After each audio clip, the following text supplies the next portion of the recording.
Right there guys, welcome back to the channel. This is PaperTalk, what I do on a Sunday. However, looking at the news briefly right now, it's all regurgitated stuff that came out yesterday. So what I thought would be a good idea is to touch on the article that came out from Paul Joyce yesterday in regards to Fabinho.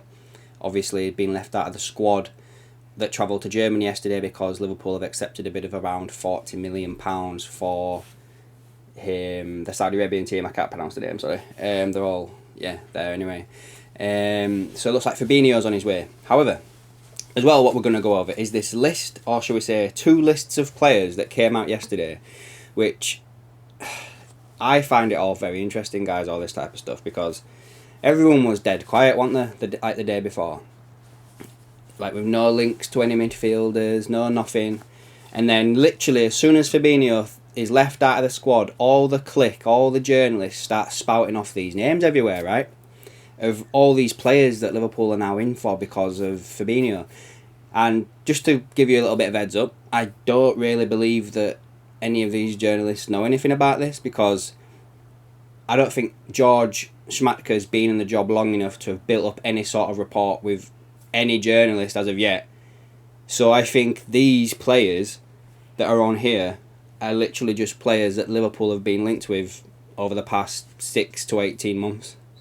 And I've put like a little bit of disclaimers next to all of them and what I think's the case of all of them. So we'll go through these two lists, shall I say, after we've gone through the Paul Joyce's article. So, the Joyce article, let's start with that, as I've just been saying. Where's it gone? Here we go. So, this was yesterday, and it's titled Fabinho not part of Liverpool's pre-season tour after Saudi bid. Fabinho has been omitted from Liverpool's pre-season tour to Germany after the club received a £40 million bid from Saudi Arabian side Al Ittihad. Sorry guys. The Brazilian 29 has remained on Merseyside to resolve his future, but is expected to leave Anfield after a 5-year spell. It's only been 5 years, I thought it was a little bit longer than that. Liverpool captain Jordan Henderson has travelled with Jurgen Klopp's squad, despite being wanted by the other Saudi Arabian side, managed by Steven Gerrard. However, these, unlike the ones that are after Fabinho, are not backed by PIF, the Public Investment Fund, and must meet Liverpool's valuation of around £20 million for Henderson. This whole Henderson situation, I think, the more it goes on, I think it potentially could backfire on him, but at the same time, I can't see him staying, just because of how public this has all gone. And yeah, I think Henderson's time is up at Liverpool. If he were to stay, like, not for me, but I think for some fans, it's probably going to take like a public apology for some sort of... Well, he never actually publicly came out and said that he wanted to leave, but I guess the fact that this is all being played out in the media, he has given some sort of indication that he wants to move. So some sort of apology, I guess, for saying he wanted to go. And then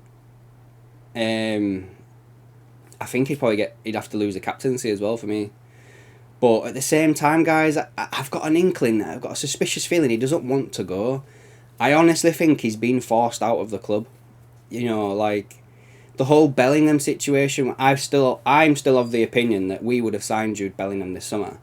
But Klopp was given the choice of, you can have Bellingham and nobody else. And I think Klopp realised that the squad needed more players than just one, so decided to go for more players. And in all fairness, I don't believe that, well, I think that may be a bit of a strong statement, but maybe let's just say ceilings. I reckon Jude Bellingham's got probably potentially a higher ceiling than Szoboszlai and McAllister. However, I think us signing McAllister and Szoboszlai over Bellingham has made the squad as a whole stronger. So it was a good decision at one point. The club at Liverpool should be able to go out and buy Bellingham and buy McAllister and buy Szoboszlai, but you know, we work under a different structure, which I'm not happy about, and it is what it is. So yeah, I think that potentially Klopp wants more players in. He's been told he needs to move players on, which is why we're seeing obviously Fabinho going for a really good fee, which I think is more, it says here, than the initial fee we actually paid for him from Monaco. He's got a high wage. Henderson moving on, who's also got a high wage as well. You know, there's rumours around Nat Phillips, Kelleher, Thiago. We could raise, 60, 70, 80 million by selling these players, guys, and I think that's what's going to happen here. But yeah, I feel sorry a little bit for Henderson, but at the same time, he kind of has brought it upon himself by accepting the move. He could have done what he did with Fulham back in the day when, was it Rodgers wanted to move him on to Fulham and get Clint Dempsey in, but he said, no, I'm not going. But who knows what conversations have happened behind closed doors, guys. He might have been told that his game time's going to be up this season and he wants to get to the Euros. But anyway, let's move on with this article, shall we? The offer for Fabinho, who was signed for initial 39 million in 2018 from Monaco, is a significant one, and the fact it had been tabled indicated the player is ready to move on to the Saudi Pro League. The decision for him not to travel was taken collectively rather than the player refusing to head off on tour. So that's good news. Like, he hasn't refused to go. He's basically been told, nah, you just stay in, sort your future out type thing. This club is also coached by Wolverhampton Wanderers and former Wolverhampton Wanderers and Tottenham Hotspur manager Nuno Espirito Santo, which I think I mentioned in my last video and I touched on these, is the same agency, just a few as Fabinho. And Fabinho, I didn't know this, played for Nuno at the Portuguese side Rio Ave early in his career. So they've got some sort of relationship there. So this one seems like it's making progress. I think this move is going to happen. However, the timing of the interest on top of the uncertainty surrounding Henderson creates an unwanted headache for Liverpool manager Klopp, who has already overseen one midfield reboot this summer with the signings of Alexis McAllister and Dominic Szoboszlai. One midfielder? I ain't too keen on that word in there, Paul. That to me indicates that he believes that Liverpool having signed McAllister and Szoboszlai was the midfield reboot. I thought we were going to get another midfielder, me guys, in all fairness. Liverpool have been considering signing a third midfielder with a view to recruiting Fabinho's long-term successor and checked on Southampton's Romeo Elliott. Right, okay, there we go. Yet the 19-year-old does not boast a wealth of top-flight experience, having played just 29 Premier League games, and his 50 million valuation tag also seems inflated. While Lavia will remain on the radar, Klopp and Schmatke will be forced to broaden their search for a different age profile, presumably a consideration. Calvin Phillips' future at Man City remains uncertain, although he said he wants to stay. Fiorentina's Sofran Amrabat and Bayern Munich's Ryan Gravenberch could also be considered. Gravenberch was on the equation anyway, and if you believe what some alleged meetings have happened between Klopp and his family, the guy was up for the move a long time ago and his agent was at Anfield in January. So I think that one could have happened, say for instance we signed Lavia to be the successor for Fabinho, and then if like a Thiago or a Henderson did end up moving on, or Fabinho, I think Gravenberch was one of them that's going to come in anyway. So I don't think that's a new name. Calvin Phillips, and we'll cover these names on the list, guys. McAllister and Szoboszlai were recruited with a view to playing in a more advanced midfield positions, with Fabinho and teenage Stefan Bajcetic the only out-and-out holding midfielders in Klopp's squad. Bajcetic is returning from a season-ending injury, and the 18-year-old has only made 11 Premier League appearances. Henderson can also play as a 6, while Liverpool used Trent in a hybrid role at the end of last season that saw him playing at right-back when the team was out of possession and moving alongside Fabinho in a double pivot formation when attacking, which is something that we've spoke about a few times. Klopp was planning to deploy that system again next season, though the fact Fabinho can, when Liverpool are without the ball, be the sole number 6 means he requires a very similar type of replacement. Not many teams play with a single pivot. The transfer market has already seen Declan Rice move to Arsenal for 105, while Chelsea are in talks with Brighton and Hove Albion to sign Moses Caicedo. Liverpool tried to sign Aurelien Tchouameni from Monaco last summer, but he chose Real Madrid instead. The French international had a difficult first season at the Bernabeu, but retains the faith of the club despite the arrival of Bellingham and contract extensions to Toni Kroos and Luka Modric.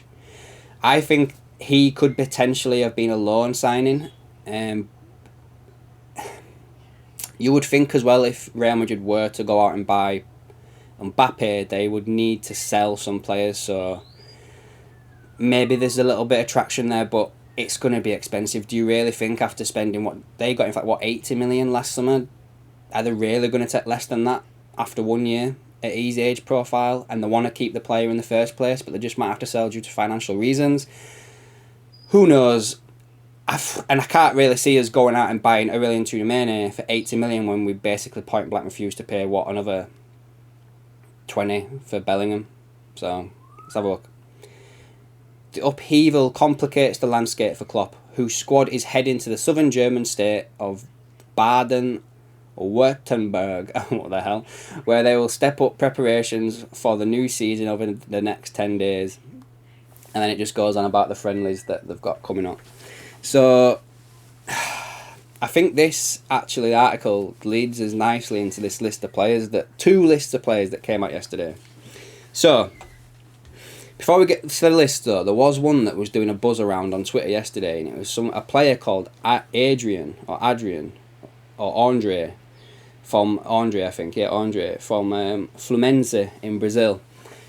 People saw this Twitter account tweet this out that Liverpool are going to make a move for this player, and they started going absolutely mental over it, right? And they were putting up all these like data stats, profile pie charts, and everything. Yeah. Turns out that profile that put out was like a satire account. So not to say there might not be nothing in that, because from the clips that everyone just randomly started finding and putting up on Twitter, he did look like a pretty good player. But it's the Brazilian league, and now again, that's one of them occasions, well, guys, where I said in a few videos back, I want to see the next Gini Wijnaldum. I want to see the next Robertson. A player would go out and sign for a nominal small fee, who we then turn into like a big player.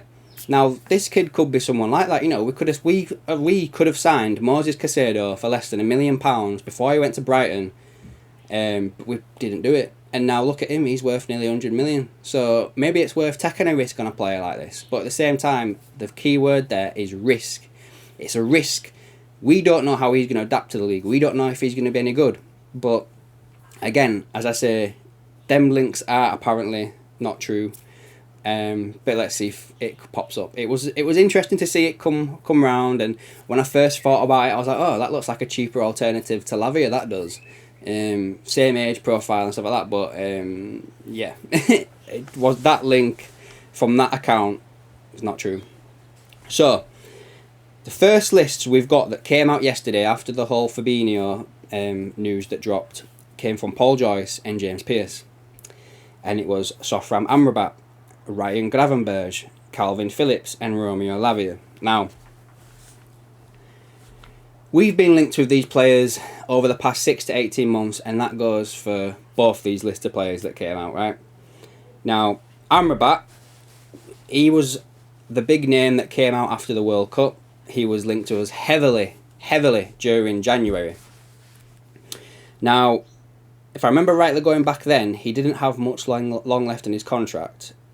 So potentially he would be a cheap signing. Now, he had a good World Cup, guys, right? How many players have we signed in the past that have had a good World Cup and then gone on to do nothing special for us? Salif Diao, El Hadj Diouf, just to name a couple, yeah. I'm not a big fan of this Sofran Amrabat, to be fair. I don't think he's got the pace to be able to keep up with us in the Premier League. So for me, he's a no-go. Gravenberch, it's gone quiet over there. As I mentioned just previously on this video, his agent was at Liverpool at Anfield in January. He not got much game time, but then towards the back end of the season, Bayern started playing him a bit more. There was some quotes that came out the other day in regards to Ryan Gravenberch and Leon Goretzka, basically saying that Bayern expect more from these two players, and there's a challenge that these two players need to show that they can play for the club.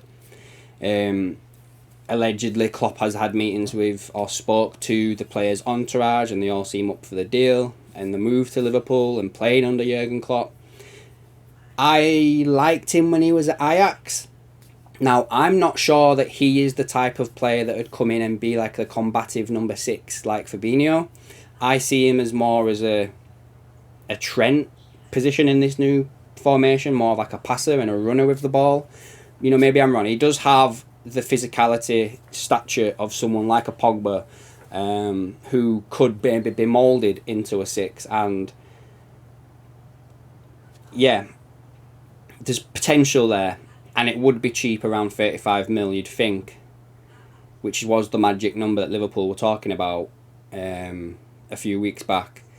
Now, if we were going to get 40 for Fabinho and then we go and sign his replacement for less than that on less wages, then that's a win-win for FSG, isn't it?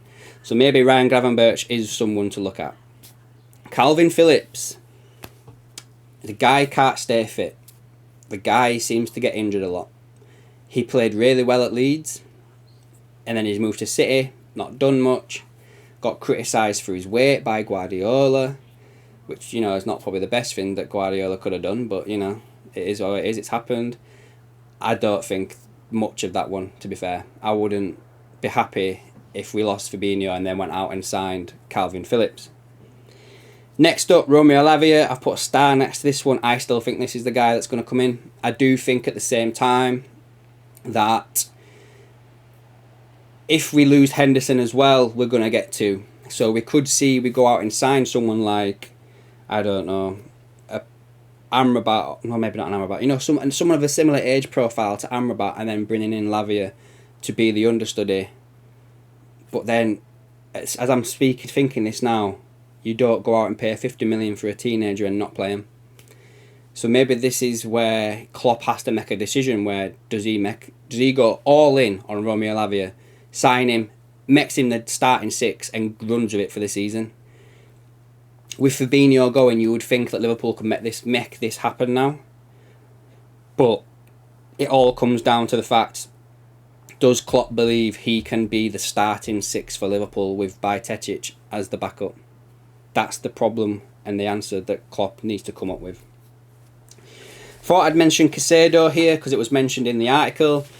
I believe that potentially Liverpool may have asked Brighton how far, or the players' entourage or something, like, is there any possibility of this happening? And then they've basically been told that, you know, it's too far down the line. He's on his way to Chelsea, and that's why we've backed off, and then that's why we're seeing the reports in the media that he's not on the list, because we've been told that it's too late, it's too far down the line going to Chelsea. The other list that came out was put out on Twitter by Sky Sports correspondent reporter Mel Reddy. Now, she's put Barella. Now, for me, he would be a sensational signing for Liverpool. I think we could potentially get him for like 60 million. I think with Inter Milan's cash issues, now's the time to strike. My one doubt about Barella is, does he want to leave Italy? I believe he's an Inter Milan fan. You know, if you believe the rumours, he was offered to go to Newcastle earlier on this window. They've got Champions League football. They could pay high wages, and he turned them down. Now, would he turn Liverpool down? Liverpool don't really have a good track record of Italians coming to the Premier League, do they? Alberto Aquilani comes to mind. Barella's a different type of player, of course. He is probably a bit older than maybe some of these here. I think he's like 26, 27 off the top of my head. Maybe around about that age bracket, maybe a little bit younger. But I think I believe Barella would not leave Inter Milan unless basically pushed out the door in a situation what I think is happening with Henderson. Kefren Thuram was on this list. Now, again, that's gone really quiet. He was the talk of the town, 3 weeks ago? 4 weeks ago, he was the player that everybody thought was going to... After we signed Szoboszlai, I had comments on this channel, Thuram's going to be the next signing, and blah, blah, blah, blah, and then quiet. It makes me think that Nice wanted to get some sort of bidding war going. Liverpool, we don't do bidding wars, we pull out that type of stuff. Maybe the players' wages are a little bit expensive. Maybe the whole package overall was just expensive going on. But with this influx of cash coming in, maybe we see this one pick up as well. Kefren Thuram may come back into it. Another one that popped up yesterday that was linked to us probably, 8 months ago, is Florentino Luis at Benfica, if I remember rightly. For me, I know a lot. This player now seems to be over the last 24 hours getting a lot of buzz from fans. I think he's got a release clause, hasn't he, of about £60 million. I should have searched it before I did this video. I'm sure he's got a release clause. Portuguese sides, especially Benfica, are known for getting top dollar. Just look at the past 2 massive transfers that have come from that country to England. I'm talking Enzo Fernandez and I'm talking Darwin Núñez. You know, Núñez is what, £80 million or something like that in total, including add-ons. Enzo was over £100. And that, so you're going to have to think that, to me, we're going to have to pay the release clause for him, and I don't believe that he's got it, guys. I just think he's a little bit slow from the clips I've seen of him, and like, I know Fabinho wasn't potentially the fastest player on the pitch, but I just think there's better options out there than him. Maybe I'm wrong. I know a lot of you guys that I've seen on Twitter are obsessed with this guy by the sounds of it, but I think there's better options out there than this. Paulinho, Fulham, he's on this list as well. He had a good season last year. Again, he is on the older side, like 28, 29, I think he is now. Similar age to Fabinho, he might be 27. I think Fulham would expect about 40 million for him, if I remember correctly. He is their transfer record of bringing a player in. He was really good last year. He would be one player I'd potentially have an eye on. But again, it's the price has got to be right. And do you take the risk of bringing him in for short-term gains? You could go and sign someone like Lavia for maybe an extra 5-10 million, who could be at Liverpool for 10 years. Whereas you're going to go sign Paulinho for around about similar price, maybe a little bit cheaper, but he's going to be there, what, in his prime, 3-4 years. It's that one of them you got to think of who's got like the higher ceiling. But he would be one I'd be looking at. Then the last one on Melvid's list was Coop Miners. Now, I can't remember what team he plays for. I should have researched that before I did this video. But the one sign I've got next to this is he is a Pep Lijnders player. He was linked to us last summer, I think, and in the January transfer window. And I'm sure that that's a player that Pep Lijnders has recommended. Now, again, looking at all the players that Pep Lijnders has been recommending, you've got Darwin Núñez, Luis Diaz, and Cody Gakpo. So maybe this could be the red herring. This could be the one that we go for, just because of the recent interest and influence that Pep's had over Liverpool's transfer strategy. For me, again, I think there's better players on this list, but he's the possibility. I can just see that possibility happening, guys. I don't know a price range or anything like that, but I can't remember for the life of me where I heard this or saw this, but I'm sure that he is a Pep Lijnders recommendation. Now, if I had to pick my top 3 off this list of most likely to happen after Fabinho goes, I'm just going with Fabinho right now, because I'm 50-50 on if Henderson happens at the moment. So for number 1 for me, it's got to be Lavia. We don't put that much attention and that much work into a signing and then just pull out. Second would be Thuram. Again, similar situation. We don't put all that work and effort into a player and then pull out. And then off these lists, it would be Coop Miners as the next one, but that's literally just because of the Pep Lijnders influence. There's a player that's missing off this list as well, Manu Kone, who I think we should be watching. You know, if I had to pick out of everybody who I think, it'd be Lavia, Kone, Thuram. They would be my 3. But who knows, guys? We might just get someone thrown in that we didn't even hear of, and anything like that. You know, that's the same thing that happened with Szoboszlai. But anyway, guys, I'll leave the video here. It's a pretty long video. I hope you've enjoyed it. Put a comment down below. What do you think on the list that came out yesterday? What do you think about Fabinho going? Is he going to be a Liverpool legend? And the Henderson situation. What's your thoughts on it? What's your thoughts and feelings on it all?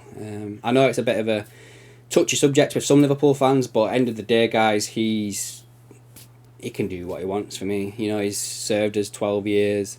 I get the whole political part of it all in reference to what he stands for, but I don't know, guys. I don't really have an opinion. I don't think any of us would turn down the room with £700,000 a week to go and play football in Saudi Arabia for 3 years. Do you know what I mean? Tax free as well. So yeah, we'll leave that there, guys. Hope you've all had a good weekend. If anything breaks either today or through the next week, I'll be back with another video. And until then, I'll catch you in the next one.